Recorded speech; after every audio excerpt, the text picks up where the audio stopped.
Yo, everybody here in the building, man. Welcome to episode 2 of 12 Personnel Podcast.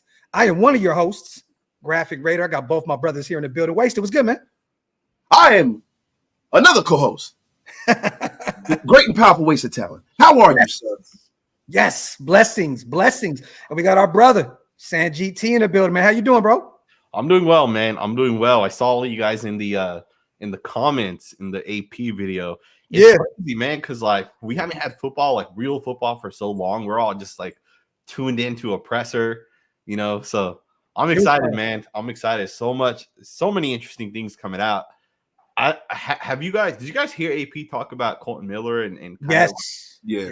I don't know, man. I felt kind of weird about that. I'm concerned, bro. I'm concerned. He was saying he's running around and all that good stuff, but he did have surgery, and he was kind of reiterating that, like, it sounds as though he ain't ready. And I don't know if you guys seen this, but this is just fresh off the presses right now. The Raiders have placed guard Jackson Powers Johnson on the active PUP list. Ooh, so real quick, there's no major injury. Salute the scout for Johnson. Raiders are being cautious with his lower body injury suffered in camp. So our rookie, second-round guy that we're hoping a lot out of this year has officially been placed on the active PUP list.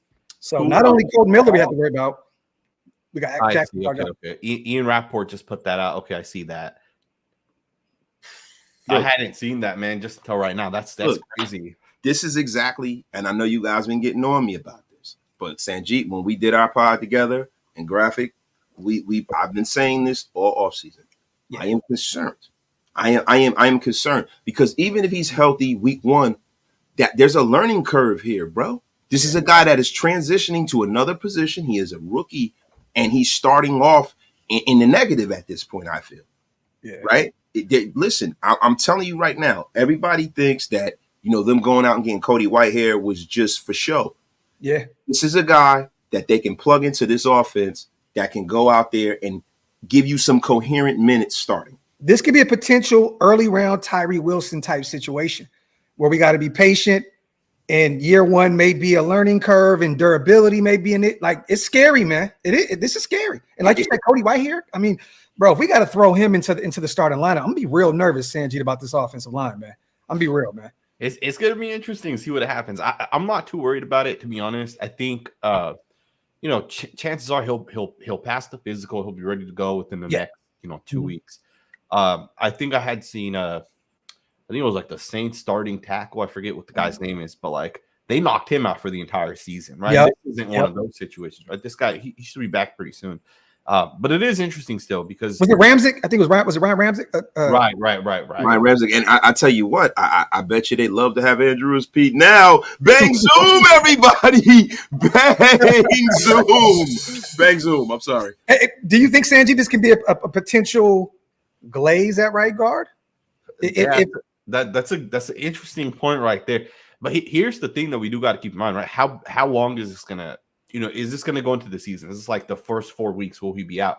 Yeah. Because if it's one of those things where he's gonna be out going into the season, they're gonna have to fix the offensive line like come day 1 tomorrow, right? They'll start practicing with the first team group out there. If Powers Johnson is not ready to go, they're gonna have to figure out and really think about long term how it's gonna kind of impact us. Again, I don't think it should be that big of a deal. Wasn't he out there? Like as minicamp was kind of coming to an end. So did he get hurt from that point to now, or was he always just never 100% healthy? He actually returned, I think, momentarily for OTAs. He was out there. Then he did media day and all that good stuff. I spoke to some of his people too, and it looks as though he's good. But once again, I think this is a situation where, look, we got 17 days, I believe, 16, 17 days in California. Be patient with them. Don't push them out there too fast. I think this really is just a situation where they just want to play it safe. But it's still nerve-wracking to know that this is a major anchor on the O-line. We're expecting a lot out of him, man. Anytime you have a lower extremity injury with a guy that is, 300-pound guy, it's always a concern. And as the season progresses and as the offseason progresses, reps. That is how you kind of make that ascension to being an impactful rookie. Yeah. You know what I mean? It's reps. It's getting the speed of the game down, getting the scheme down, getting the technique down, especially because he's not a left guard by trade. right? He's played guard in college, but he got drafted as high as he did as a center. And he's going and he's transitioning to a new position, and he's a rookie. So it's a double whammy. And then the triple whammy comes with the injury concerns. I'm telling you right now, this is exactly why, and you know who I wanted in that draft. I'm a big linebacker guy. You know who I wanted. Green Bay got lucky. Listen, you know who I wanted. I wanted Edgerrin Cooper. Yeah. Now, a couple of lives ago, I said Edgerrin James, and I would take him as well. but the thing is, and look, I love JPJ. But the thing is, your ability is your availability. I'm very, very concerned. I don't like Sanjit. I think you're making way too little of this, bro. This is huge, bro. Well, real quick, before Sanjit cooks, I want to say this. Salute to everybody here in the building, you guys. Do us a favor. Wipe them feet. Pay your bar tabs. Hit that thumbs up on all 3 channels. Thank you to everybody watching on Sanjit's, Wasted's, my channel. If you guys can, man, subscribe to all 3. We're going to be doing this all season long, you guys. Everybody that's new here, welcome to the 12 Personnel Podcast. We thank you so much. Sanjit, now fight back, King. Fight back. It's not an attack on the great Sanjit. It just let me instigate. F out of here, Graph. I'm not going to disagree, right? I don't disagree with Wasted. We definitely need to make sure Paris Johnson is not going to be, have injury issues, right? Because let's be honest, availability is definitely a big part of having success in the NFL. Yeah. He is young though, right? Paris Johnson is young. And I wonder how much, because he could get stronger. He could, he can start playing different than the way he plays, right? Because I don't like the way, the way Jackson Powers Johnson plays. He plays like Quentin Nelson. He plays like Richie. Yeah. These guys play physical. These guys lead with their helmet. They're going to put their helmet right into your shoulder pads, into your chest. They're going to try to, they're going to try hurting you. And the thing with Powers Johnson is that's not the only part of his game. The guy's actually a talented football player. Like, if you look at his technique, he does a really, really good job across the board. But I'm not concerned right now. I'm going to take a step back. I'm not concerned about it. I think he'll be good to go. And he's a good football player. Right. Yes. Powers Johnson, I think by the end of this year might already be our best offensive lineman. By the end of the year, right? Not at the beginning. At the end of the year, we might already be seeing Powers Johnson's our best offensive lineman. He's a top 5 guard. And I don't have any concern with Powers Johnson. Right? How old is he right now? I think he just turned 21. Right? Yeah, he's really young. Really young. He's just legally able to drink. But look, if this does become a problem, you guys, how do we look at this? Do we move Parham back to left guard? And do we have Glaze on the right side? Like, how does this look? Or do you go with one of the veterans? You go with the vet. You go with the vet, and you get DJ Glaze ready, and you keep Dylan Parham in a position for him to be successful. He was better on that side. You don't put him back at left. You keep him over where he needs to be because he's becoming an elder statesman on his line, right? Yeah. You want to put the inexperienced guy in between the 2 vets. I think that's the best case scenario if you do have to go with a younger guy. But I think right off the bat, you go with experience. You hope you can reach back into that bag where Cody Whitehair or Andrews Pete can go back into their Pro Bowl form for a few games until guys get ready. Yeah. Well, we're a few weeks away, right, from football. We got some time for these guys to get ready. We are concerned though, you guys, about Colton Miller and his availability here because he is a major piece of this team, not just on the O-line, a major piece, period. Leader in the locker room, elder statesman on that O-line. We need him there. Jackson Powers Johnson on the PUP list early on. Once again, you guys, they're saying they're just playing this safe. We don't know. We shall see. Once again, I spoke to some of his people, and this is something that they're playing it safe with. That's all I'm gonna say. You know what I mean? And Waze, I've been speaking with his parents and some other people. I reached out to his agent. You know what I mean? This is a situation where we're playing this safe. We have a lot invested in this kid. He's a 2nd round guy. There was a lot of talent on the board in that 2nd round. So for us to take him there, it says a lot about how much we believe in him. But I'm gonna ask you guys this: the AP, presser. One thing that I was really shocked by was him saying, because historically, let me say in recent memory, we haven't played a lot of our starters in preseason. AP said all these guys are going to be ready to go during preseason. They're all getting reps. How do y'all feel about AP saying that even the vets are going to be out there letting loose in preseason? It's needed. 100% needed. 100% needed. I understand these guys get together in a scrimmage, right? And I know they go through scrimmages and A lot of the time people will say, hey, if you're going through the scrimmage, there's no need to play in the preseason. In my opinion, right, you got to get that flow, right? Like in scrimmage, you're not out there on the football field in a scrimmage, and it's not, quarter one, 15 minutes, you're good to go. You start going out there and you play the entire first quarter, right? In scrimmage, oftentimes what it is, they're going to say, hey, we're going to put the ball at the 5-yard line and we're going to run, 12 plays of goal line. Mm-hmm. And then, hey, we're going to put the ball at the 50-yard line and we'll practice third down defense. All right, they're not just letting these guys go. They're not letting these guys get the feel of the game. I feel like actually going out there and playing and playing those preseason games matters. I don't know if someone's done the stats of this, but look at teams that play in the preseason and teams that don't, and let's see what the record is, right? I'm sure, especially in the first 4 games, you're better if you put that effort in preseason games. Wasted, do you think that he meant more along the lines of on the offensive side of the ball? Because with Graham, we're pretty set in stone. We know what that looks like. We do have a couple of new players, new additions, Christian Wilkins, so on and so forth. But do you think it's because of the new scheme with Getsy in the fold? Because I thought Josh McDaniels should have did this long. It was so complicated. The system was complicated. He should have had those guys out there in preseason getting some reps and getting accustomed to it. Do you think this is more of a Getsy thing? And let's get those guys out there on the offensive side of the ball and get them more acclimated? No, I think this is more of an old school football thing. Okay. He has a whole bunch of guys. Got Tom Coughlin is there, and Marvin Lewison is there. And when you really look at it, when you look at successful teams, as Sanjit said, Patrick Mahomes plays in the preseason. Yeah. Right. And Andy Reid, they don't do that over there in Kansas City. Yeah. Let me tell you something, man. My father used to tell me something when I was a kid, right? He said, you meet aggression with aggression.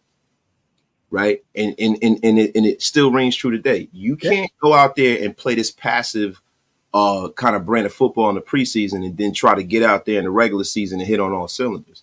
Yeah. I go back to the season with Josh Jacobs had his, NFL rush leading season. The one guy who was in that freaking Hall of Fame day was Josh Jacobs. He was running like a dog. He had his best season. Mm-hmm. Right. And I'm going to tell you something. Football is a game of repetition. You need those reps, man. You need to get them calluses on your body to get ready to get hit.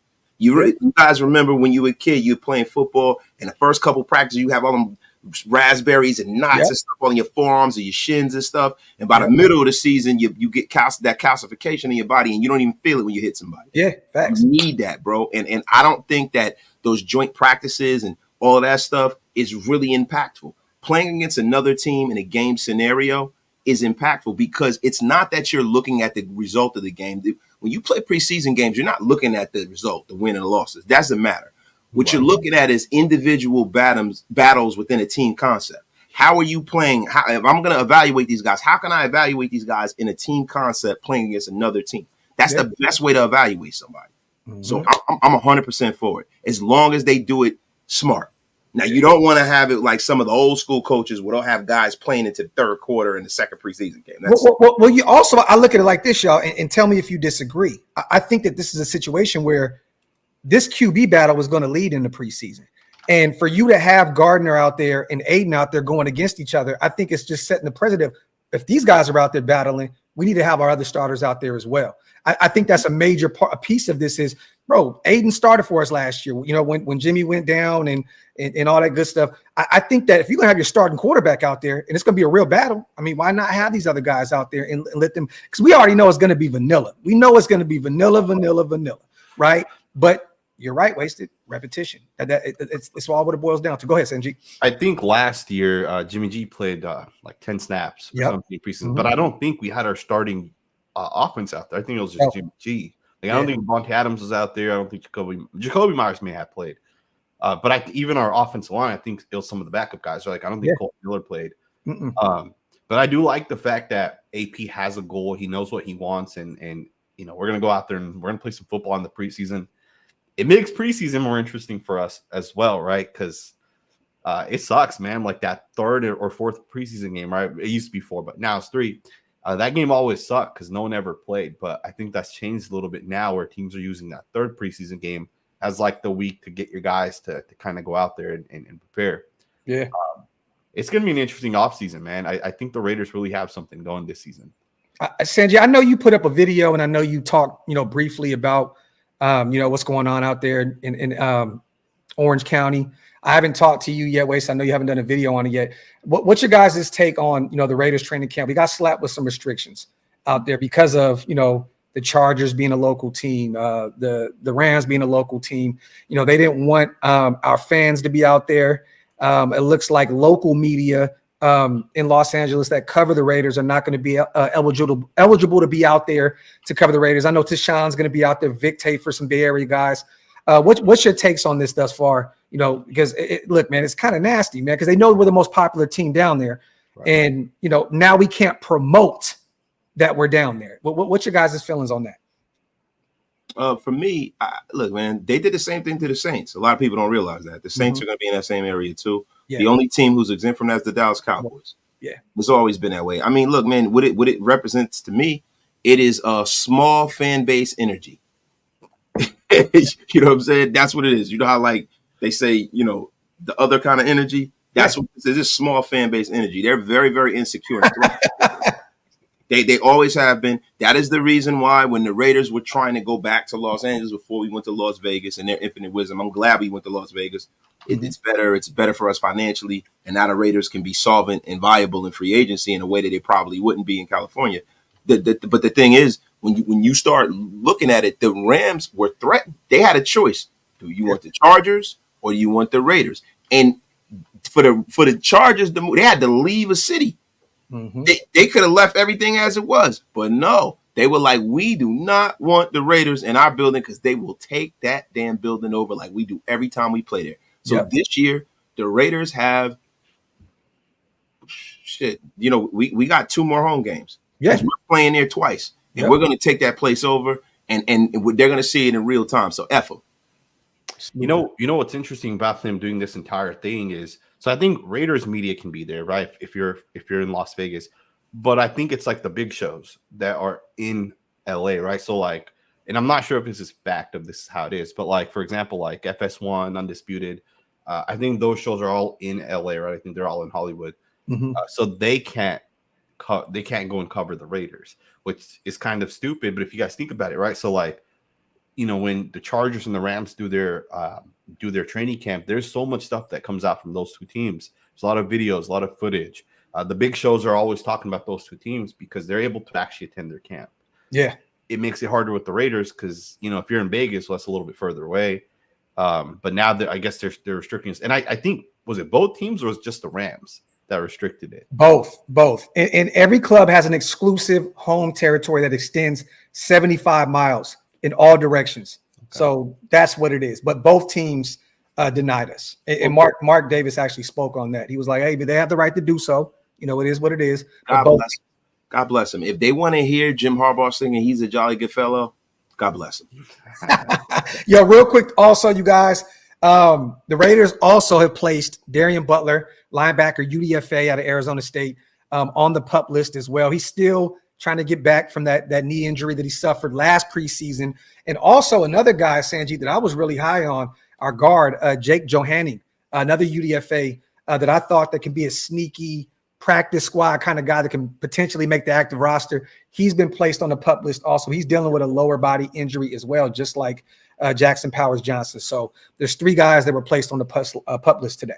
Yeah, Jake Johanning's interesting because we have, I think we have 5 rookie offensive linemen, which, when was the last time we had 5, or is it 6? It's actually 6 rookie offensive linemen. When was the last time we had that many rookie offensive linemen? Oh, yeah, we got Coker too at a TCU. Right. We got Coker, Powers Johnson, Glaze, Clark Barrington, Will Putnam, and Jake Johanning. So, the Clemson center. Right. Yeah. Oh, damn. I mean, the O-line's deep this year, man. Like, and I know most of those guys aren't going to make the team, right? But like, you never know, right? Usually, especially with the interior guys, you can see it right away, right? If a guy has some upside, you can see it. Yeah. So we'll see what ends up happening. Are you, if Powers Johnson's out, do you guys think it's going to be Cody Whitehair or is it going to be Andres Pete? I think it's going to be Cody Whitehair because of the familiarity with Luke Getsy. I think that he's going to go with him. He's had him out there, the past few seasons. I think just the familiarity there. I think they would go with Whitehair. I think they would. I think Whitehair, and also the thing that Pete offers is that swing tackle. And I don't know if Cody Whitehair at this point would be a guy that you can lean on to play tackle if somebody goes out. Yeah. So you want to kind of reserve Pete because Pete is a guy that can play everything else with center. Yeah. So, and with Whitehair has played center and he's played guard. He hasn't really played a lot of tackle lately.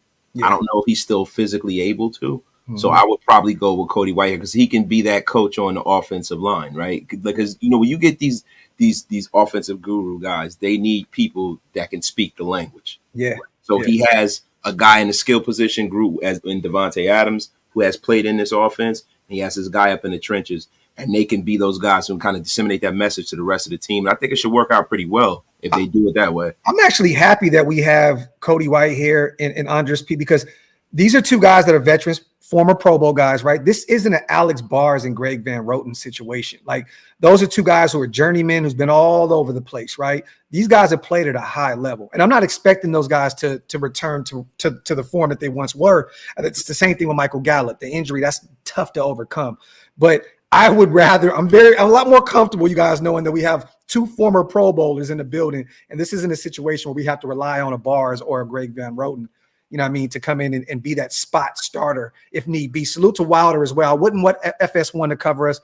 They always hate. I mean, who doesn't hate on us, Wilder? I mean, we're the most hated team in the media because they know that Sanjit's going to get on screen and scream at him. They know that Wasty's going to get on screen and scream at him. They know that I'm going to get on screen and scream at him. And all of our other fellow content creators are going to jump at it. And next thing you know, that equals clicks. And it gives them exactly what they want. We're the most passionate fan base in the NFL. So, every year we give them exactly what they want. Salute to the chat, you guys. You already know. Get your questions in, y'all. We're going to have some fun today. Q&A. We are finally in the building. The veterans reported today. The Rooks are already there in the building. Yeah, man, we're in Costa Mesa. It's time. So guys, really quickly, man, to give some to just harken back to the Cody Whitehair thing. Mm-hmm. Cody Whitehair last year, he had some positional pivots. Last year, he played 666 snaps at left guard, played 87 snaps at center, and 34 snaps at right guard. He played a grand total of 787 snaps, 454 pass blocking snaps, 333 run blocking snaps. He had 2 penalties, 3 sacks allowed, 4 hits allowed, and 22 total pressures allowed last year, right? So he wasn't terrible. He was horribly graded by PFF. I know Sanjit is not the biggest PFF guy. But, I'm not either. I hate it. Yeah, but those numbers right there are not horrible. Yeah. Right? But look at the talent around him as well. You have to look at the rest of the O-line that was around him, Wasted. That was a bad O-line, and they still ran the football effectively with Getsy calling the shots. That O-line that was not great. And don't get me wrong, they have a few anchors out there on that O-line, but they dealt with some injuries as well in the run game on their O-line. So for even him to even grade out there says a lot about who Cody Whitehair can be. Yeah, there are some injuries for sure with the Bears. I'll be honest, guys. I don't like Cody Whitehair. I'm not a fan. Talk that shit, Benji. I know, it's good that he can play center, he can play left guard, he can play right guard, and all that's great, but can you play it well? Can he push guys around, right? Because from when I watched Cody Whitehair, he kind of reminds me of Andre James, where both guys kind of get bullied by bigger and stronger guys. Cody Whitehair is a great player to have, and this is why Ryan Poles kept Cody Whitehair around for as long as he did, was because of the fact that Cody Whitehair is a versatile football player. He's a veteran. He's smart, right? He's kind of like Greg Van Roten, right? Very similar. But I don't think, if Powers Johnson misses time and Colton Miller is healthy, I would hope that they put Andres Pete in that left guard over Cody Whitehair. I'm not a fan of Cody Whitehair. Having Cody Whitehair, Andre James, Dylan Parham on the inside is basically what we had last year, right? Yeah. And the interior offense line sucked last year. Right, we had to help them a lot last year, right? And I would hope that the Raiders' offense line is better this season. And I think Andres Pete allows you a guy that could be in one-on-one situations with defensive tackles. You don't got to help him as much because he's strong, he can anchor, he's long. I hope Cody Whitehair does not start over Andres Pete, right? And I don't even know if I would keep Cody Whitehair on the roster. Ooh, wow! Whoa! Sanjit, coming in what's going on here? He just went full Sanjit on Cody Whitehair. No, but I love this because everybody kills Sanjit all the time for loving every offensive lineman. Like I hear that all the time. Like, oh, he always loves this guy or he loves this guy. The only 2 guys that I've heard is you're not that big on Mumford. I know that. I know you're not that big of a fan. You never talk bad about him, but it's funny, man. Hey, I mean, Cody Whitehair, like, there's a reason why he was out there. There's a reason why he came in cheap. You know what I mean? Like, let's not act as though this isn't the same guy that. I mean, what did he have? 3 Pro Bowls or was it 1? Andres P has one. Andres P has 3 then. Andres P has 3. Listen, I'm going to be honest with you. I root for Cody Whitehair because of his last name, Cody Whitehair. There you go. Look, old man wasted, baby. Yo, it says Sanji scorched him. Now he's Cody Blackhair. Salute to the chat, y'all. How we feeling, man? You know, we're here now. Football's kind of a reality at this point. You know what I mean? Guys were reporting. We know the pads haven't come on yet. You know, they're out there getting acclimated with each other. The rooks, the veterans are out there. How are we feeling about, you know, just football being back, Sanji? And what are you most looking forward to right now with these 17 days of no distractions? That's what I love, AP, what he said in that presser, right? They can't go back home and run off to their wives, to their kids, to their friends. Look, you're out there in California. You are stuck there with your teammates, your fellow coaches, and all that. Like, what are you looking most forward to? And how are you taking in right now this whole moment of football officially being back? Yeah, you know, one of the things that I feel like over the past 2 regimes, you know, John Gruden, Josh McDaniels, I feel like one of the things with those regimes was the mindset mentality was never, hey, we're going to come out, we're going to be physical, we're going to hit people, we're going to hit each other, right? I feel like that was never the mindset. That was never what was being pushed. Yeah. I feel like for the first time in a number of years, like AP literally told us that, hey, we're going to be hitting each other, we're going to be tackling, we're going to be bringing people down, right? We're going to be physical. We're going to be going full speed against each other, right? Like AP made sure to let everybody know this is what's kind of expected. I feel like over the past 2 regimes, we didn't get that mindset, you know? So for me, I'm excited to watch, I'm excited to watch Thayer Munford battle it out with Max Crosby, right? I'm excited to watch maybe his backup come in and see what they can do against Max Crosby. What about Tyree Wilson versus Malcolm Kuntz? Which cornerback can make Devontae Adams' life hard, if any, right? Probably none, but, which cornerback can actually get out there and do some good things? I don't remember who it was, but Devontae Adams was talking very, very positively about one of the corners last year.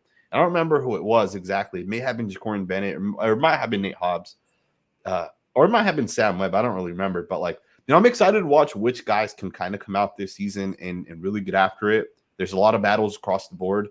If our quarterback battle's up in the air, then every other battle should be up in the air as well.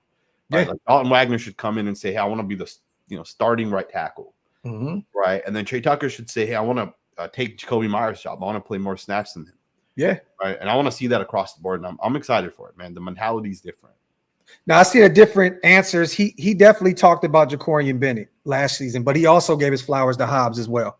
And then I was hearing other people saying that Sam Webb was performing pretty well out there early on also. So, I mean, Sanjay, I think you were right in every aspect. You know what I'm saying? But Wasted, how you feeling right now, man? Man, listen, what I want is I want competition, just like Sanjay said, man. I mean, look, for years and years and years, the Raiders have tried to do things the media's version of what's popular and what's right. I think the Raiders having their own identity, and that's a big word that AP spoke today. He didn't speak much, but the one thing I heard was identity. Yeah. The fact that he is establishing an identity. When you talk about what it is to be a Raider, right? Height, weight, speed, big, fast, strong, physical, right? He has an archetype for what kind of player he wants and what kind of team he wants, right? And it's not going to waver based off of what the media says. It's not going to waver based off of, hey, because you got some coaches who do what needs to be done because it needs to be done and they believe in themselves. You have other coaches who do things because they don't want to get fired. Yeah. Him taking this approach with the Raiders is something that's very, very positive. It reminds me a lot of, how Mike Tomlin came into the Steelers regime. Mike Tomlin was authentically him when he took over the Steelers. He was not trying to be Bill Cowher. He was not trying to be Chuck Noll. He was not trying to be who everybody wanted him to be. And he's been criticized for it along the way. And he's been laughing all the way to the playoffs every damn year. Yeah. When I see Antonio Pierce have the wherewithal and the confidence to kind of bring his program into this building, no matter what anyone says, it's something that makes me very, very hopeful for the next season. Facts. And Matt, I love that you brought that up because that was one of the next things I was going to talk about. He preached consistency. You know what I'm saying? Even if you win and lose some ball games, he mentioned, sometimes you're going to go through a dark place where you may lose a few games. You know what I mean? But just consistency. Go out there, play hard. He mentioned, there's only been one team that's been undefeated, in ever, but would it be great to do that? Yes, but he preached consistency. And another thing that he mentioned a few times was Marvin Lewis. Once again, multiple times, another guy that he's going to lean on, another bright mind that's been pretty successful at the NFL level. I'm not going to act like he won a Super Bowl, but he's been in and out of the playoffs with Cincinnati. He had 15 years as the head coach, I believe, out there. He's had some nice runs, but to have him in the building, Joe Philbin on the left, on the offensive side, we got some proven guys out there. I'm loving this. And Ramp, I love that you brought this up because I want to ask my brother. I mentioned this to you, Waste. I'm going to answer that question. I got you, Ramp. Let's have some fun. I want to ask you guys rankings because all this week, everything that's been going around the Raiders is rank last in this, rank last in that, right? I'm not going to talk about the ESPN ranking. No need to. I touched on that yesterday. There's no real need for it, but I want to ask you guys, let's go through these rooms, the running back room, the O-line. I want to ask you guys is your opinion on where we rank, top 10, top 15. This is going into the season. You guys cool with that?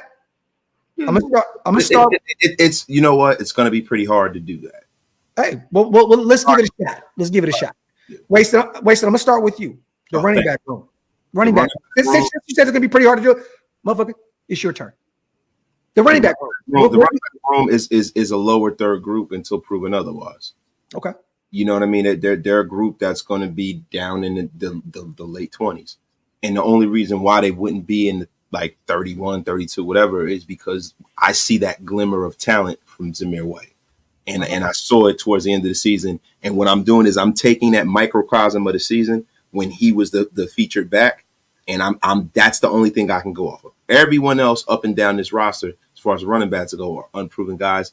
And Madison has been big mid a lot throughout his career. So, on paper, do I think potentially it could be a top, 18 to 15 unit if Zamir White goes crazy and what I've seen from him physically translates in real time? Yeah. But just based off of the resume, bottom 28, 27 kind of guy. This may be a homer answer. I'm going with 10 to 15 because Luke Getsy loves to run the football. These past 2 seasons in Chicago, he's had one of the highest, rushing teams in the NFL. I'm going 10 to 15. I believe in Zamir White. I think, Get out of here, man. How you want to say 10 to 15? 10 to 15, baby. 10 to 15. Sanjit, what you got? I'm gonna agree with Wasted, man. I think bottom third until they prove it. Alexander Madison's not that good, right? Like if he was good, he would have taken the Vikings job. Vikings offense line's a lot better than the Raiders, right? It's a lot better. They have, in fact, Christian Darrisaw just got one of the ones. $28 million for Christian Darrisaw a year. It's crazy we took Alex Leatherwood over him, man. I can't get over that. That's such a shitty. You were major on Darrisaw that year. You talked about him left and right. So I got to give you your flowers on that. In my opinion, offensive linemen are easy to see, right? You can see it in the draft if they're going to be good or not. Some guys might struggle at tackle, and then they'll convert to guard and they'll be great. Like Tevin Jenkins, right? Everybody was like, "Oh, this guy's going to be a stud." Yeah. But we knew that he might not be a stud at tackle, but he's still one of the best guards in the NFL. Samuel Cosby's another guy came out that same year. Loved him. I think he went in the second round. Mm-hmm. He struggled at tackle for 2 to 3 years. Last year he went to guard. Some people are saying he's an off guard. Yep. Regardless. The Vikings had a great offensive line, and Madison struggled behind that offensive line. In my opinion, and if he's not I don't think he's gonna be the guy. That means Zamir White has to be the guy, right? And he has to be able to show us. Zamir White had he did finish the season strong, but up until he finished the season strong, he sucked for pretty much his entire career up to that final point. But it takes reps though, Sanjit. It takes reps to be able to do it. He sucked throughout his career. Come on, Sanjit. Whoa, waste it. We have to all be honest. We all killed Zamir White. Absolutely. We all killed it. Look. Whoa. We didn't kill him. We said, why is he not playing? So if he's not playing, there must be. I said he had no vision, and I talked about him. Look, do you guys remember when Josh Jacobs held out and everybody was like, all right, man, he's going to hold out. Screw him, whatever. We'll be good with Zamir White as we go forward, right? Zamir White's the guy. And that was in the preseason. He sucked in the preseason. And everybody was like, all right, let's get Josh Jacobs back in here, right? Zamir White doesn't look that good. Yeah. Right. Maybe I shouldn't say he sucked. Maybe that's not the right word. Maybe he didn't have the opportunities this Wasted is saying, because I think that's factually correct as well. Plus the offensive line wasn't great at that point. But I'm not going to be sold on Zamir White until he proves it. Zamir White's not Nick Chubb, right? No. You can see that right away. He is not Nick Chubb. Yeah. Zamir White's not Saquon Barkley. He's not Bijan Robinson. He's not that, right? What is he? We're going to find that out this season, right? Because maybe Derrick Henry, baby. Hopefully. That's the best. A baby Derrick Henry. He's going to just boom. Yep. Okay, so boom, like boom. Lower 20s with the running back group. Okay. And I want to say this. There's a lot of people who like to laud Getsy's rushing offense. I know Justin Fields. I get it. All right. So let even when he went down, they ran the football great. Let me cook. We don't have a running back under center. Even when Fields went down, they ran the football.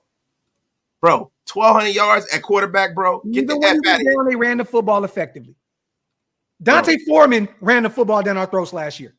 Let's not act as though he didn't go out and put like 2 touchdowns up on us. Sanjit, can you do me a favor, bro? All right, I think I'm gonna do it. Right. I need to figure out when we talk about this rushing offense how much of that has to do with Justin Fields being a one-read Vince Young quarterback. Like, don't poo-poo that Graphk like that's nothing, bro. Don't poo-poo that, bro. This dude was taking off and making games, especially at the end of games, because Justin Fields' numbers look a lot better based off of the fact that they were getting boat raced a lot of this season, and then at the end of the season during garbage time, he'll take off for a 40, 50-yard run. Let's look and see what their running game looked like with Tyson Baguette calling the shots. Hold on. Can you pull that up right there? Okay, look. Ty, appreciate you on the file. I'll put it back up on the screen in a second, brother. I got you. So Tyler Badgett. Here's the numbers, not including quarterbacks. All right, so this is straight up just 12 out the quarterback, 13. Just straight up run plays. The Bears ranked 13th, so that's not terrible. But I think people are wasted. Yes. Hey, listen. I asked for the information. I got it. Get the F out of here with this nonsense. It's your show, sir. Go ahead and do the I mean, it's not terrible, I guess, right? Let's look at quarterbacks real quick. So with quarterbacks, it's probably a lot higher. So 7th with quarterbacks. And in terms of rush yards, obviously Fields had the 2nd most rush yards last year. Yeah. But they're better than a middle of the pack rushing team, even without Justin Fields on the field. Right. And that's one of the things to look forward to, right? And that too, like the Bears' offense line was hurt last year. Like yes. I think they're gonna have a really good offense line this year, but they had a rookie at right tackle. They paid, I think, like $35 million to their right guard. He was hurt, I think, or he had I think someone in his family passed away, so he didn't play for a lot of the season. Cody Whitehair was their starter, right? So, that's a bad offense line, And their starting running back was down. Right. He was down as well. The Cody Whitehair slander must stop today.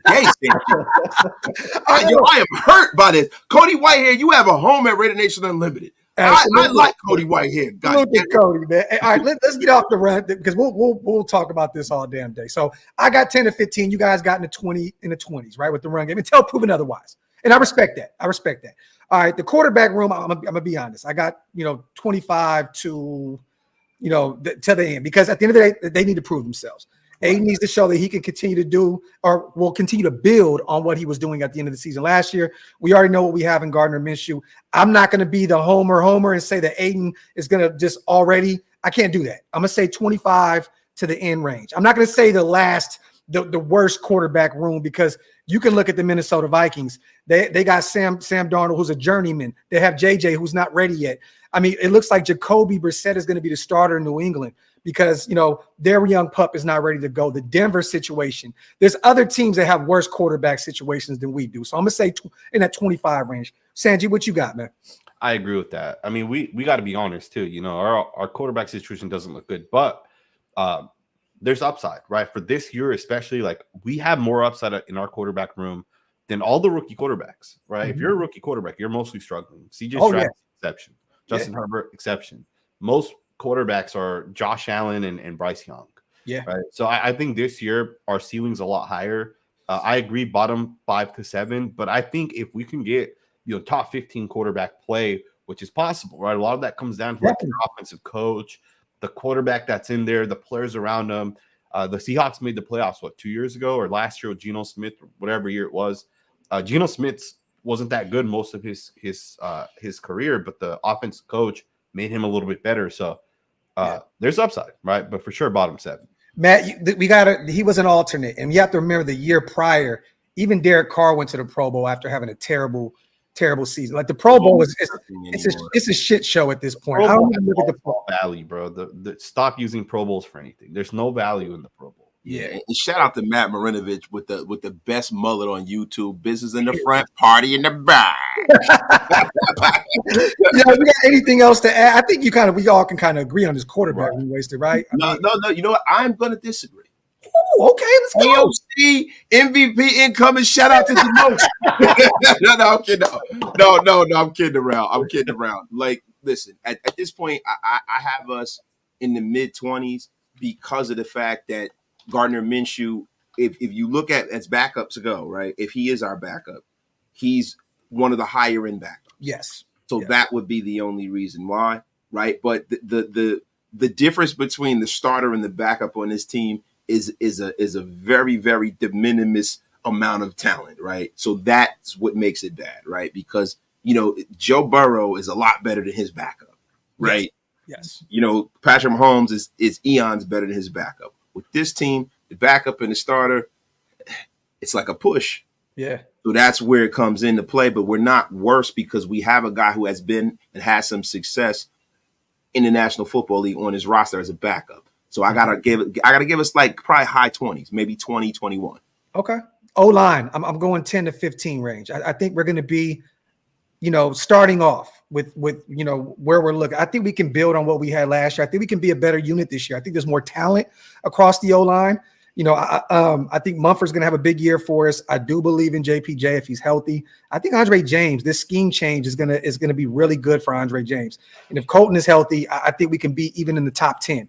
But right now with the injury, the durability, I'm going 10 to 15 range with the O-line. What you got, Sanjit?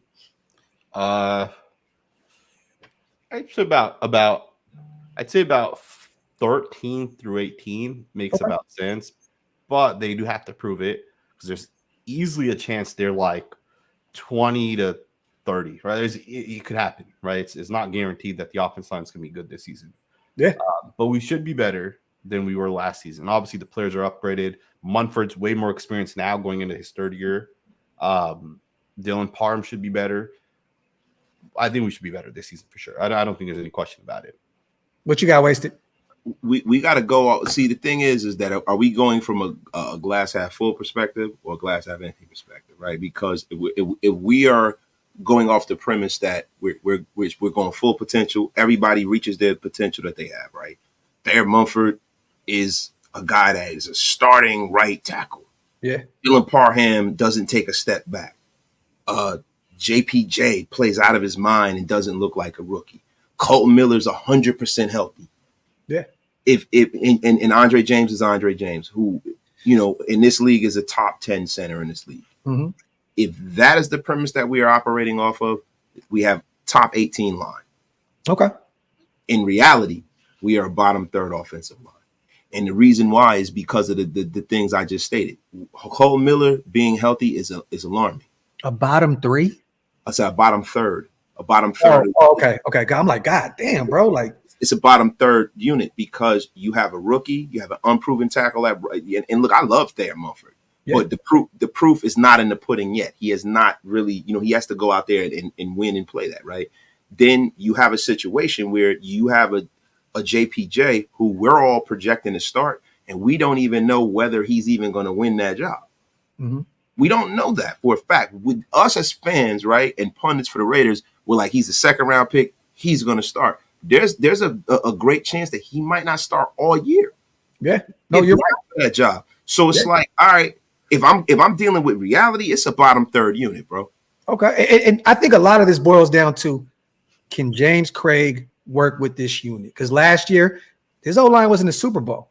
They definitely protected Brock Purdy last year, and they didn't have the best O-line, Sanjit. Let's not act like the Niners had the greatest O-line. I'm not going to say they had a bad O-line. I'm just saying that, they dealt with some injuries over there as well, and they worked with what they had, and they made it to the Super Bowl. Now, they did have a Debo. They did have a Brandon Ayuk. They had a lot of talent around. They have a Trent Williams. They got the best tackle in football over there. What are we talking about I understand that, but what I'm saying is I think a lot of this relies on James Craig being able to bring out the best of this unit. But we also do got to be fair, right? James Craig is not the offensive line coach. He's the assistant offensive line coach, right? I think Chris Forrester, the 49ers actual offensive line coach, I think he gets all the credit for how good that unit is. Yeah. Plus, I think the 49ers, they have a great scheme with Kyle Shanahan. And people don't know who Chris Forrester is, but Chris Forrester has been with Shanahan for years. He was part of that 2013 Washington Redskins offensive or coaching staff in general that had like Matt LaFleur, Mike McDaniel, Kyle Shanahan, Sean McVay, Raheem Morris, who's now the head coach of the Falcons. Chris Forrester was part of that same that group. The 49ers will replace whoever at right guard or right tackle. They'll replace whoever at center, and there will be a good offense line regardless because this is really, really, really legit. And I hope our offense line coach can get to that same point where the guys don't matter. Because to a point, the best offensive lines are coached by the best offensive coaches. Right? The Browns had Bill Callahan. The Eagles had Jeff Stoutland. The Falcons had Dwayne Ledford. Joe Philbin was with the Cowboys from 2020 to 2022. And now we got him in the building. So the best offensive line coaches have the best offensive lines in the NFL. That's how it works. Right. So for the Raiders, if our offensive line coach is legit, we'll have a good unit. Yeah, because a lot of that. I didn't know that Craig was the assistant. I thought that he was actually running. I mean, I know Shanahan runs the show regardless. Right. I thought that he was the official O-line coach. I didn't know that he was an assistant out there. No, he was the assistant. So Chris Forrester, I think, is the run game coordinator as well. So run game coordinator is what matters, right? So so I'm sure James Craig did a lot of the offensive line coaching duties. Yeah. If you're the run game coordinator, it's a whole nother step to how the offense line essentially flows. But see, this is what we got to look at, right? It's a scheme, yes, right? Zone blocking scheme, whatever, you know what I mean? It's more so about player development. Yeah. Like the thing that we look at, especially with the Dallas Cowboys and Joe Philbin, I'm going to look at that construct. When Joe Philbin was over there, they developed another Pro Bowl lineman. They already had, Smith. They already have the who's been the guy who's been the best guard in football for Martin. Yeah. This guy's he's getting older now. He's no longer the best guard in football. For a long time, he was definitely one of the ones. He's the Rock of Gibraltar there, right? Yeah. They've developed another Pro Bowl line. Right. Yeah. And that's the thing that we got to look at. Is Joe Philbin and Craig and these guys that are in the building able to develop the talent we have in the building? Because we have a lot of raw talent in the building as far as from a physical standpoint. So this line could really take a step forward if they're developing these guys. And that's what I'm looking at more than anything. Salute DB, salute to Ty on the donations. We appreciate you guys as always. DB, have fun in me and Sanjit's hometown of Sacramento, man. Salute to you. Let's get to the wide receiver room real quick, you guys. I think that this is going to be a top 10 unit. I think it'd be big. I think it could be higher than that, but I'm going to go top 10. We got one of the best in the game, and Jacoby's one of the most underrated guys, and Trey Tucker's going to take that step this upcoming season. I'm going top 10. I agree, 100% agree. Top 10. There's just no way. Too much talent across the board. Yeah, you throw tight ends with the receivers, right? Yeah, you have it, and you got those two guys as well. I think it's a clear no-brainer. Yeah, it's interesting. So you started with running backs, you went to quarterbacks, you went to O-line. Those three units are kind of questionable, but our receivers are not questionable. We're going to be legit with those guys. Yeah, it's hard to not have a top 5 unit when you have a top 2 player at his position. Fact, 100% fact. Yeah. Let's get to the defense side of the ball. We're going to fly through this because I got a few more things I want to bring up before we get out of here. The D line, top 5. I don't really think I need to say anything else. I don't know if y'all agree. I'm going top 5 with the Christian Wilkins ad. That's just it's top 5. Move on. Sanjit, you agree? Top two. Oh, I like that. I mean, come on, dude. You got a top 4 guy at his position on that line. Yeah. You got 2 guys that are top 4 guys at their position, and you have a budding star on the other side and a physical freak. You got the football Optimus Prime on the, coming up that's a high draft pick. What are we talking about here? And Big John Jenkins, too. I like that. Big framed even. Yeah. And Adam Butler as well, who had a phenomenal year for us last year. Linebacker group, I'm going to go 15 to 20. I'm going to be honest with you, man. We got Spillane, love him. He dealt with some injuries last year. He fought through. Divine Diablo contract year, hoping that he can step up this upcoming season. We talked about Luke Masterson. Me and Sanjit are higher in a waste. Doesn't really care too much about him. Tommy Eichenberg, I'm gonna go 15-20 range right now in terms of our linebacker. And I'm only doing that because I'm not in love with this linebacker room. I like it, but that D line is gonna help them out a lot this upcoming season. So I'm gonna go 15-20 range. Yeah, linebackers are hard to measure, man. There's I don't even know who has the best linebacker unit in the NFL. Like you don't know. It's so hard to measure. Yeah. I agree. I think they're going to be a good unit, right? As solid as it gets. I think that's right where they're going to be at. The key thing will be, are they going to be able to force turnovers? Yeah. That's going to be the difference in if the Raiders can win more games just based off of those 2 or 3 guys that are in there rotating in, if they can each force 2 to 4 turnovers. Yeah. I agree. I think Divine Diablo needs to have a big year for us this year. And I'm talking about not just in counting up all these tackles from behind. I'm talking about in coverage. I want to see Divine Diablo show some of that safety qualities that he had at the collegiate level. You know what I mean? So, but what you got, Wasted? Look, I have us being a middle of the road unit if they hold serve. But if Divine Diablo can take that step forward and they can develop an Amari Burney or Tommy Eichenberg, this unit can be one of the better linebacking units in the National Football League. See, you have a situation in the NFL where the linebacker is becoming the running back of the defense. Yeah, people are not prioritizing it, and when you have a special linebacker in your building, it shows. Mm-hmm. Fred Warner and stuff, guys like that. These are guys, they stick out, bro. Right. Like when we were growing up watching this game, there was, a myriad of linebackers to where, even guys that weren't like Pro Bowl guys that were just solid, great linebackers, guys like Brian Cox and people like that, right? Yeah. Pause. But the thing is that you don't see that much anymore. Yeah. You don't see that much anymore. And the way Spill played last year, he played at a top 10 level, I think, for his position. Right? Agreed.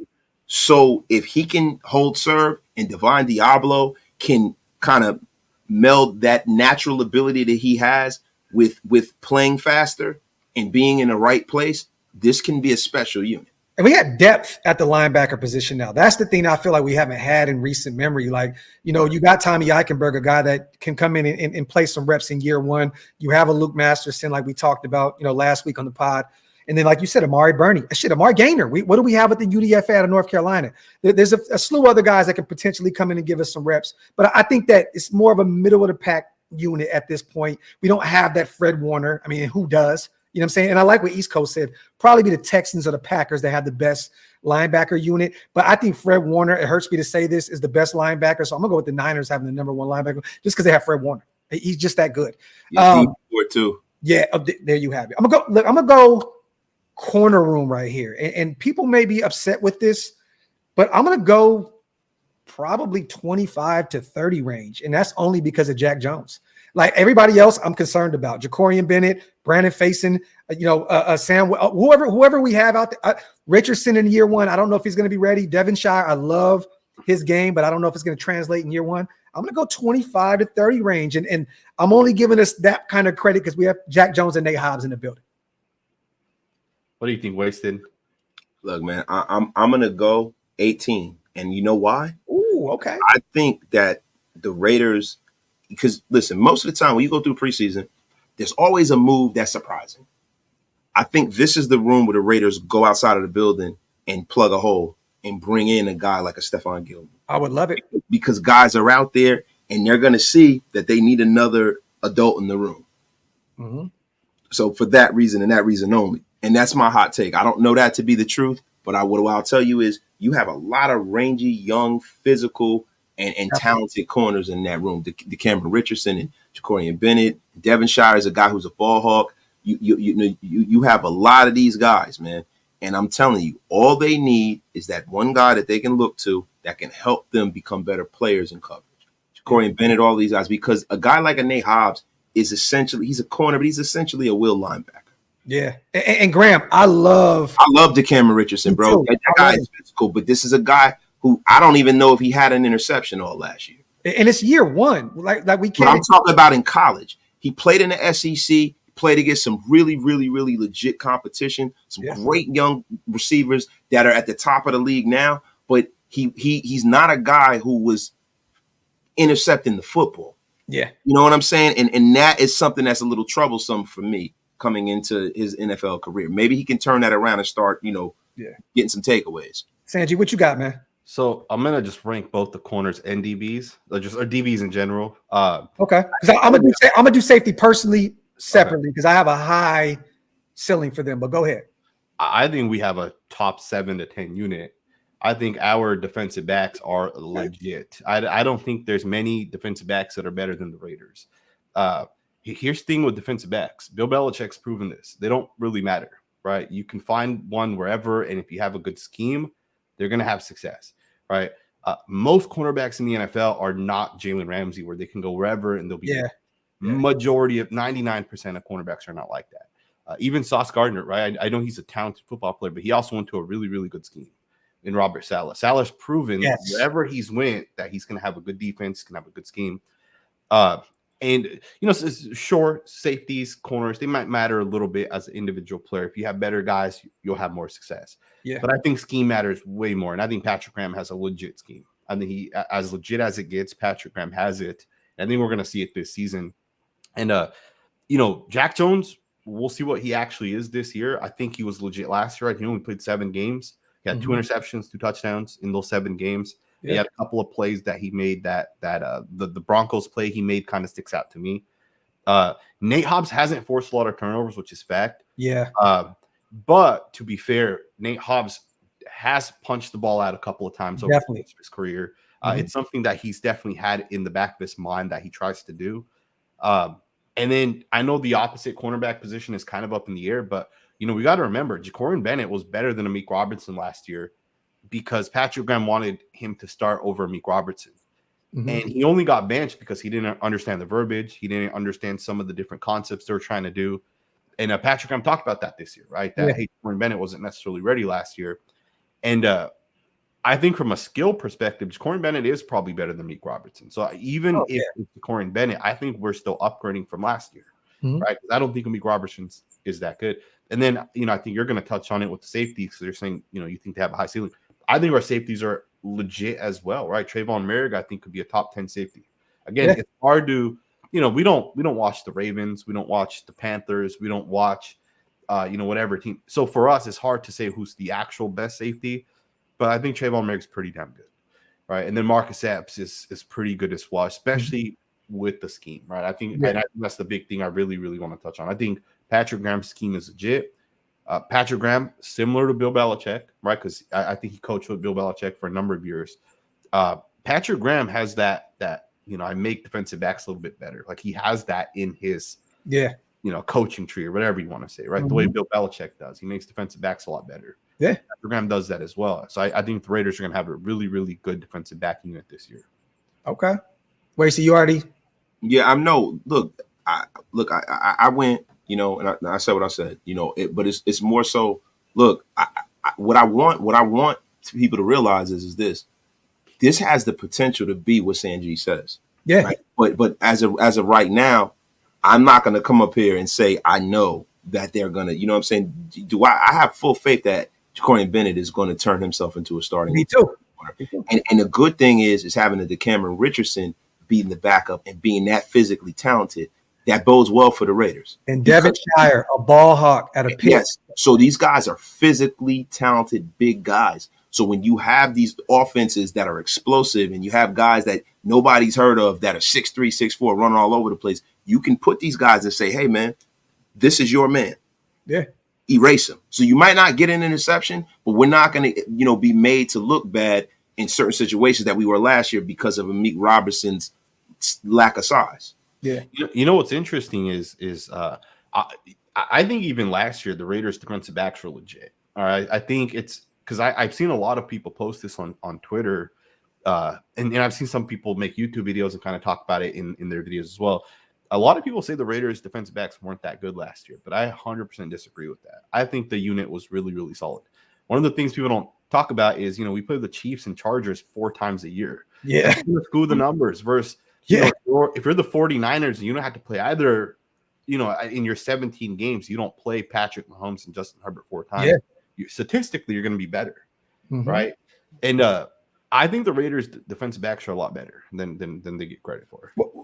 I only rank the corners that low because, safety room, I think this can be a top 5 unit. Yes. Merrick and Marcus Epps are both on 1-year deals, right? They'll be free agents. They're going to go out there and fight for those new deals. We got Trey Taylor, who I love a lot out of Air Force, who he's probably going to get his bread and butter in special teams, early on. We got Chris Smith. I'm hearing a lot about Jaden Grant. You guys, I've said this a million times on the show, and Trey said this to me behind the scenes. And Jason, you're in the chat. Jason Hunter, man, was with me with Trey Taylor. He said that Jaden Grant is making noise. Another guy, and then Palomau, 6'4", lengthy, a guy that's going to be playing all over the place. I think that safety group, it can be a top 5. I'll say at basement, top 7.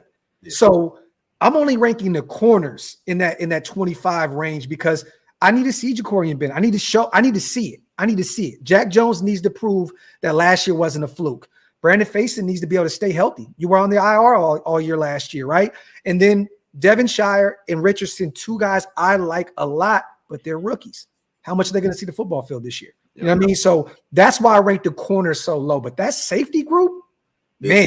It's scary, man. And I'm going to be honest with you.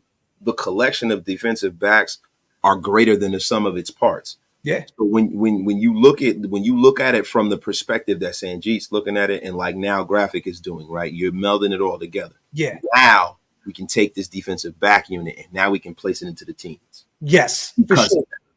Yeah, at least the middle of the pack, DB unit all together for sure. Yeah, DB unit, middle of the pack, freaking in the 15 to 12 range. Yeah. Because of all of the talent in the safety room, because a lot of these guys are safeties, they're just athletes. It's kind of like playing college football back in the day. You remember when you would do a dynasty with college football and you'd have the guy you'd be recruiting, athlete.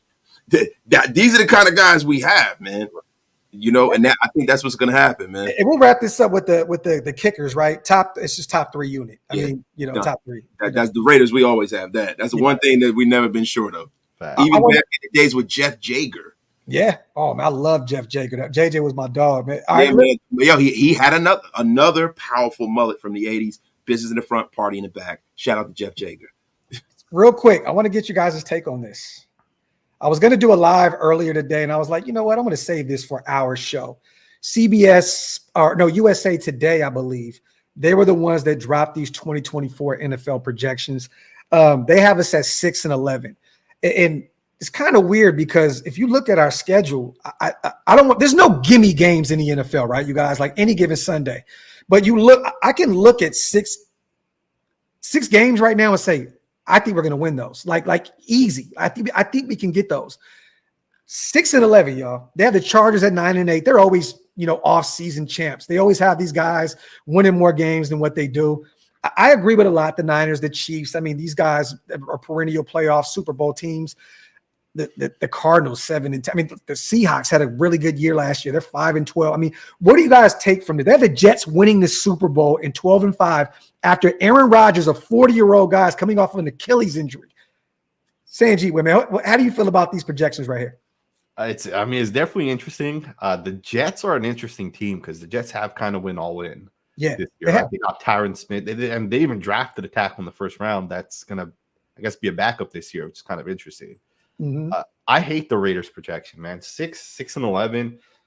I don't know, man. We played the Broncos twice. So that's 2 wins right there. That's what I'm saying. Like, what? Carolina, right? Like, there's teams like that are not good. I don't know. I mean, people are gonna always bash the Raiders until we go out and prove it. So. Yeah. There's nothing you can really say about that. But I disagree with it, man. I really think the Raiders are going to be better than what a lot of people are saying, right? And a lot of that's going to come down to the fact that, you look at those 9 weeks that AP was the coach for the Raiders last year, right? Or the games that he was essentially the coach for us.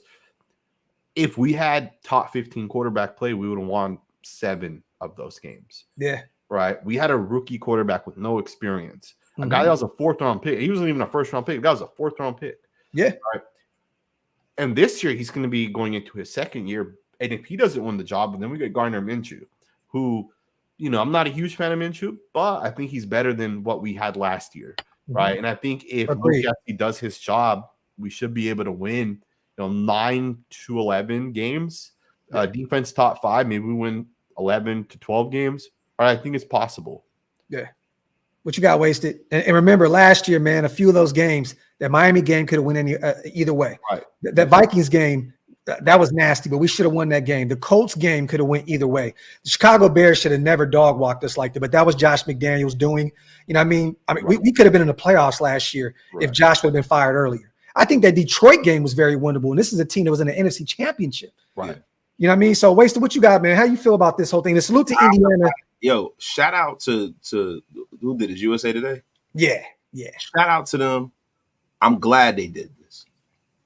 I'm glad. And you know why? Because, we got a guy that is running this organization in Antonio Pierce. We got a guy that's running a locker room in Max Crosby, that they're going to take this and they're going to put that shit up on a bulletin board. And it's going to matter.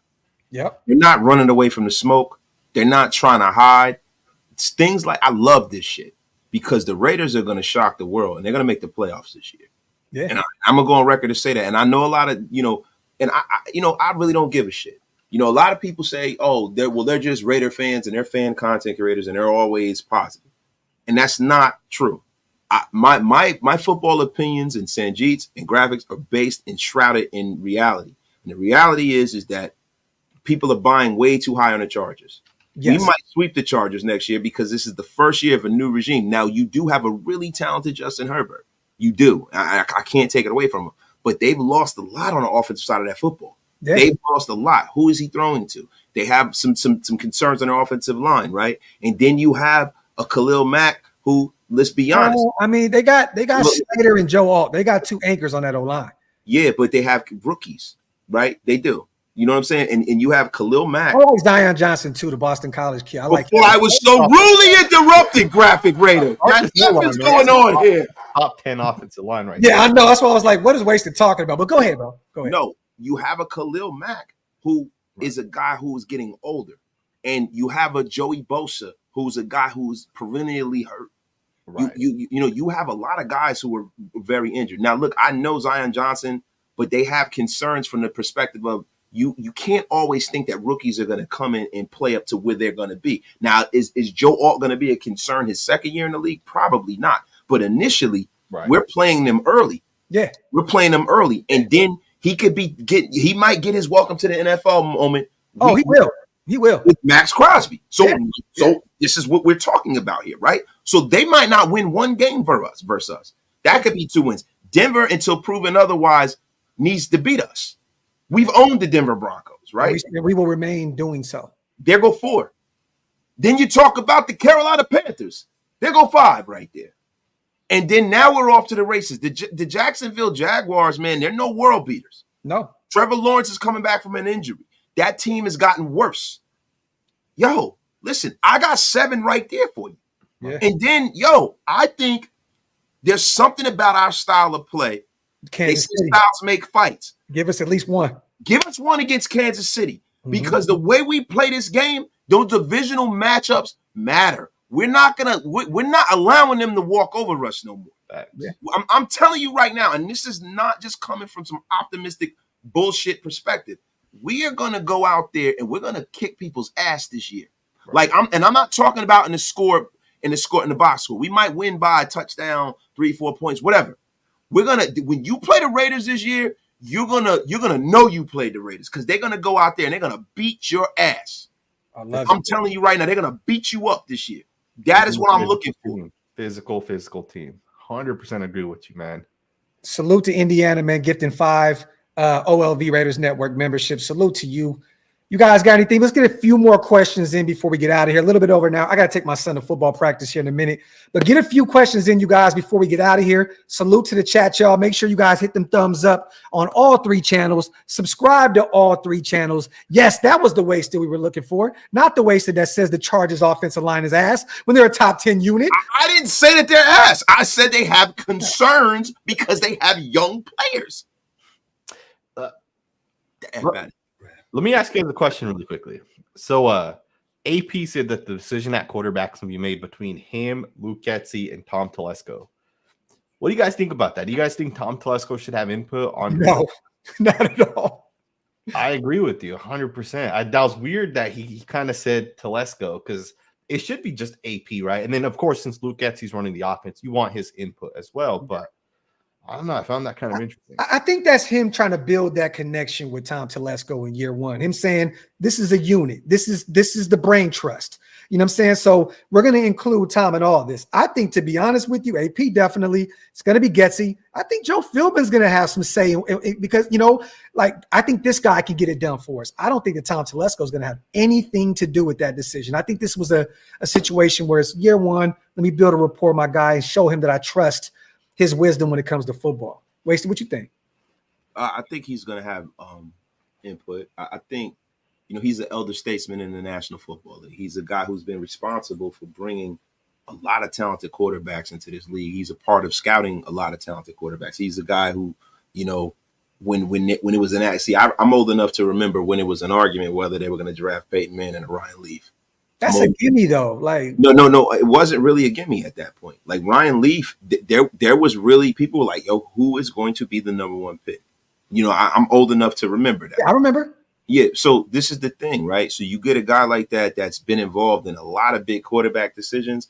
I trust Tom Telesco's vision with that. And if you look at the way most organizations are run, the GM definitely has a say in who's the starting quarterback. Mm-hmm.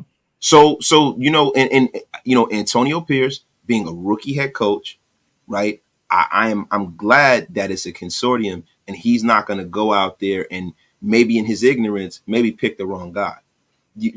I think the thing that's going to make Antonio Pierce a great guy is the people that he has around him until he gets to the level of being, that Mike Tomlin kind of coach. Yeah. I just for you to draft a guy or go out in free agency and get a guy, I think Tom Telesco, he's going to be a major part of that. I just don't know how you can have any say in who you're starting at quarterback. Do you think that Howie Roseman has any say in that? I mean, but Howie Roseman has earned that. Tom Telesco, don't get me wrong, I like Tom. I'm not taking away from him. How's he not earned that? He drafted Justin Herbert. He drafted some damn good quarterbacks. Yeah, and hasn't won shit. Yeah, but the thing is that we're talking about evaluating the position and having a guy who can play the position. Bro, he's not a Howie or a John Lynch, though. That's all I'm saying. I'm not saying that as a whole, no. But the one thing he's done well is evaluate and draft quarterbacks. He's been a part of a lot of that. So to me, why would he not have a say in that position? Now, come on, that doesn't make any sense for him not to.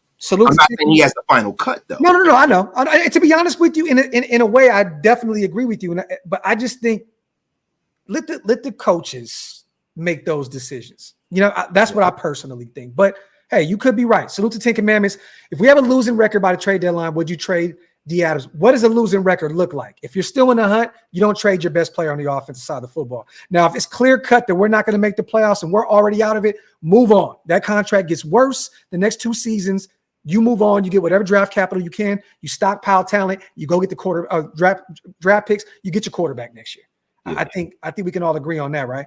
Yeah, I definitely agree with that. I definitely agree. I like Devontae Adams, but we got to be realistic too. Yeah.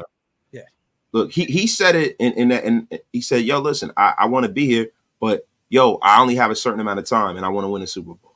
Yeah. Right. So it'd be the best thing for him and this organization. And the thing about Devontae Adams is, you're getting no less than premium draft compensation for him and a lot of cap space removed at that point, because you got to set that contract so where they take some of that contract and so that makes you viable and it gives you the kind of war chest you might need to move up to make a decision that you might have to make if we're terrible. Because you can watch. What if Buffalo is just overperforming and they're one of the better teams in the league, but they still need another receiver? Or if there's another team out there like the Jets, let's just say Garrett Wilson goes down, but they have a great record. It makes sense to make that move for them because they're in win now mode, and we could take advantage of that war chest of draft capital, like Wasted says. So, Top, I think we need to hear from Coach Gruden. Yo, you crazy? Salute the Top Beats, my guy. I think we saved that one for the Graphk and Wasted, or the Wasted and Graphk show. Yeah. When Group pops in. Y'all got anything to say on the way out, man? I'm good, man. I'm excited, man. Football, real football. Yeah. Real football, man. It's coming. And I think in the next week or so, we'll have more to talk about in terms of what's going on the field. We'll actually have some film to go off of. We'll hit, more news. I think today was like excitement but there's still nothing really new out there yet. Well, one positive though is the PUP guys got it got put out there, and we got 3 guys that are obviously on there for the Raiders. There's one guy that's not, man, and that's Colton Miller. So that's kind of good news as well. Yeah, definitely. It's funny. We go live, and Christian Darrisaw agrees to a 4-year extension for $77 million. So he got cashed out. Let me get these 2 supers in before we get out of here. We all sleeping on Brandon Facyson. I don't think we are. Look, he hasn't been a great player by any means up to this point in his career. I think what is Brandon, like 26, 27? Yeah, he's been like a guy who's made a roster every year. Yeah, but he hasn't made any real serious impact to where we're sleeping on him. Yeah, but I like Brandon Facyson. Don't get it. I would love to keep him around as a veteran presence in that corner group. But my expectations aren't that high for him because he's never been that guy, even in Indianapolis. And then the year prior with us, I haven't seen enough from Brandon Facyson up to this point to sleep on him. Salute to Chris. He said we need a Brock Bowers. Out of here. Other than that, y'all, salute to the chat, man. Thank you guys for pulling up, as always, to episode 2 of the 12 Personnel Podcast. Once again, next week, we'll have a lot more to talk about.